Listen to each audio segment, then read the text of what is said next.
Assalamualaikum warahmatullahi wabarakatuh. Pada video pembelajaran kali ini saya akan memberikan penjelasan berkaitan dengan KD 3.11 tentang alat optik. Pada pertemuan sebelumnya saya sudah menyampaikan bahwasanya untuk mempelajari KD 3.11 alat optik kita harus memiliki dasar atau pengetahuan prasyarat sebelum kita masuk ke dalam KD ini. Prasyarat tersebut atau dasar tersebut adalah pengetahuan tentang optik geometrik. Akan tetapi di tingkatan SMA, optik geometrik tidak dipelajari kembali, sehingga pengetahuan dasar tersebut seharusnya sudah diterima dan dipahami pada waktu sekolah menengah pertama. Di KD 3.11, KD tersebut berbunyi menganalisis cara kerja alat dengan menggunakan prinsip pemantulan dan pembiasan. Sedangkan 4.11 adalah membuat karya, membuat sebuah produk yang mengaplikasikan cara kerja sebuah alat yang menggunakan prinsip pembiasan dan pemantulan. Biasanya di sini membuat teropong sederhana. Oke.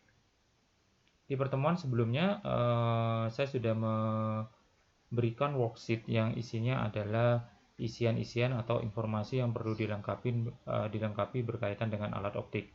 Alat optik yang akan kita pelajari meliputi mata, ya, kita meliputi mata, terus meliputi kamera, setelah itu meliputi loop, setelah loop ada mikroskop, dan setelah mikroskop ada teropong. Jadi di sini ada 5. Yang pertama yang dikerjakan untuk pertemuan sebelumnya adalah mata dan kamera. Setelah itu ada informasi berkaitan dengan loop. Setelah loop selesai, maka kita akan masuk ke mikroskop dan teropong. Jadi urutannya seperti itu.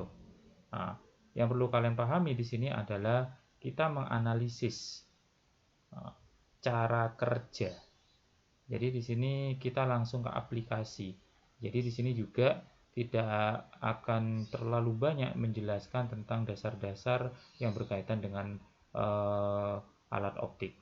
Jadi maksudnya apa? Di sini kita harus sudah mampu atau sudah bisa melakukan proses pembentukan dan sudah bisa memahami bahwa alat-alat optik yang digunakan di sini bersifat apa, memiliki ruang apa, terus bagaimana sifat bayangan benda, dan lain sebagainya. Oke. Sebelum saya masuk ke alat optik, saya akan memberikan sedikit gambaran yang berkaitan dengan optik geometrik sehingga kita benar-benar memiliki pemahaman atau kita sudah bisa mereview apa yang sudah pernah kita pelajari di tingkatan sekolah menengah pertama. Oke.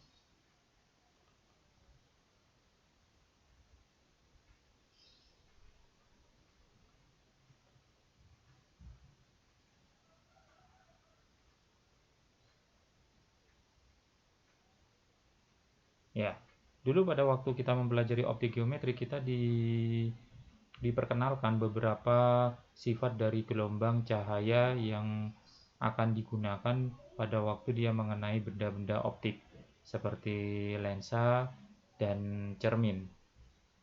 Ya, sifat-sifat tersebut meliputi dua hal, yaitu pemantulan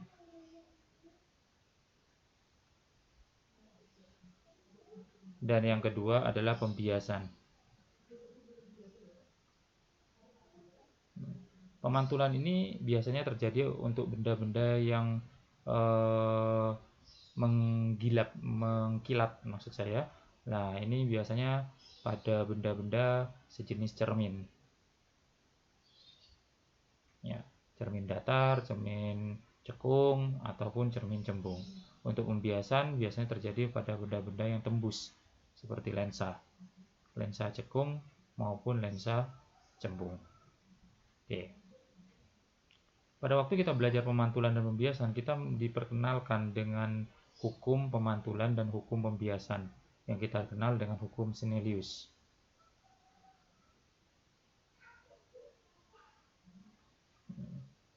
Ya, pada pemantulan dia menjelaskan bahwasanya, ya, ini misalkan cermin, yang bawah ini adalah cermin, maka dia menjelaskan bahwasanya jika ada sinar datang, ini adalah berkas sinar, ya, akan dipantulkan, ya, dengan sudut yang sama. Ya, ini sinar datang, saya kasih satu, ini adalah sinar pantulnya. Yang kedua, ini sudutnya, ini garis normal. Ya, jadi pada hukum pemantulan dijelaskan bahwasanya sinar datang ini dan sinar pantul serta garis normal itu berada dalam satu bidang yang sama. Terus yang kedua, sinar datang memiliki sudut yang akan sama dengan sinar pantul. Jadi sudut datang sama sudut pantul memiliki nilai yang sama pada pemantulan. Pemantulan terjadi pada benda-benda yang bisa memantulkan atau mengkilat. Biasanya terjadi pada cermin. Cermin datar, cermin cekung, maupun cermin cembung. Ya, cermin cekung kita sebut dengan cermin positif, sedangkan cermin cembung kita sebut dengan cermin negatif. Positif maksudnya apa? Maksudnya adalah konvergen. Konvergen, sedangkan ini kita istilahnya adalah divergen. Apa itu konvergen? Konvergen itu mengumpulkan sinar, sedangkan divergen itu adalah menghamburkan sinar. Aplikasi dalam kehidupan sehari-hari, cermin cembung sering digunakan pada kaca spion. Sedangkan cermin cekung biasanya digunakan pada peralatan-peralatan medis dokter gigi. Cermin datar ini selalu kita gunakan. Oke. Terus pada pembiasan kita juga mengenal hukum Snellius. Nah, ini adalah bidang batasnya antara medium 1, ini medium 2. Oke. Ya. Ini ada sinar datangnya di sini.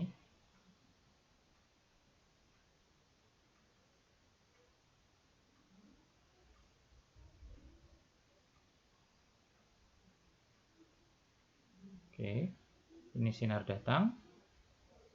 Nah, nanti ini sinar bias. Ini sudutnya, ini garis normal. Ya, ini sudut datang. Ini sudut bias.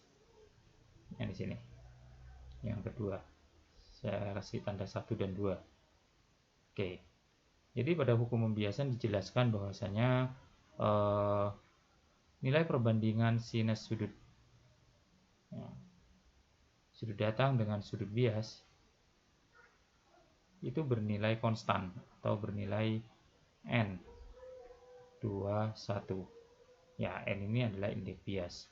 Jadi kalau kita tulis sin theta 1 per sin theta 2 sama dengan N2 per N1. Kalau ini udara, indeks biasnya adalah 1, sedangkan ini medium tertentu, indeks biasnya bisa ditentukan, maka di sini akan diperoleh nilai perbandingan sudut datang dengan sudut bias itu adalah sama dengan N2. N itu adalah indeks bias. Indeks bias itu apa? Indeks bias itu adalah perbandingan perbandingan kecepatan cahaya di udara dengan di suatu medium. Ya, itu adalah perbandingan. Terus yang selanjutnya dalam pembiasan kita juga mempelajari bahwasanya jika sinar datang menjauhi sinar datang membentuk suatu sudut terhadap garis normal, maka sinar biasnya jika dia mendatangi medium yang lebih rapat, dia cenderung mendekati garis normal. Maksudnya kalau di sini lebar, di sini akan cenderung lebih sempit, dia akan merapat, garis ini akan merapat, seperti itu. Pembiasan ini biasanya prinsip pembiasan ini digunakan pada benda-benda yang tembus. Salah satunya adalah kaca tebal atau kaca plan paralel, saya menyebutnya balok kaca. Terus yang kedua adalah lensa. Nah, lensa ini juga ada dua, lensa positif dan lensa negatif. Ya, lensa positif ini apa? Lensa yang bersifat untuk mengumpulkan cahaya seperti loop atau kaca pembesar, yaitu lensa cembung. Sedangkan lensa negatif adalah lensa yang menghamburkan cahaya, yaitu lensa cekung atau lensa negatif, atau yang kalian kenal dengan lensa kacamata atau ya lensa cekung atau lensa negatif. Ya, ini adalah sedikit informasi berkaitan dengan pemantulan dan pembiasan. Jadi di sini ada hukum Snellius yang menyatakan tentang hukum pemantulan dan hukum Snellius yang menyatakan tentang hukum pembiasan.